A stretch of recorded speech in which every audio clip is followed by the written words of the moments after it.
በቴሌብር የቀፎ ብድር እንዴት መበደር እንችላለን? መስፈርቶቹስ? ይህን አካውንት ፎሎ ማድረግ ጀምሩ።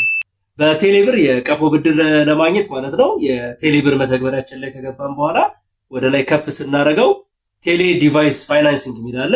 እዛ ላይ እንገባና ተርምና ኮንዲሽኖቹን ከተስማማን በኋላ በሁለት ብድር አቅራቢዎች በስንቄና በአዋሽ ባንክ የተዘጋጀ የብድር አማራጭ አለ።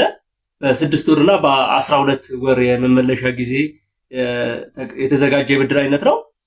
እነዚህ ብድሮች ወስደን የቀፎ ብድር ማግኘት እንችላለን ማለት ነው። ታዲያ ይህን ብድር ለመውሰድ የናሽናል አይዲ ያስፈልገናል። በሲም ካርዳችን 5 ዓመትና ከዛ በላይ የተጠቀምን መሆን ይጠበቅብናል። የቴሌብር ደግሞ ከከፈትን 6 ወር የሞላ መሆን አለብን።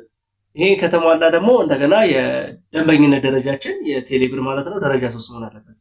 እነዚህ ከተሟሉና ልክ አቬለብል ባላንሳችንን እዛ ላይ አይተን ብቁ የሆነ ወይም ደግሞ በቂ የሆነ የብድር መጠን ካለ የቀፎ ብድር ማግኘት ያስችለናል ማለት ነው። ይህን ቪዲዮ ከወደዱት ላይክ ያድርጉት። አንድ ቀን ጥቅማችሁ ይችላልና ፌቨራይት ላይ ማስቀመጥ አይርሱ። ይመቻችሁ።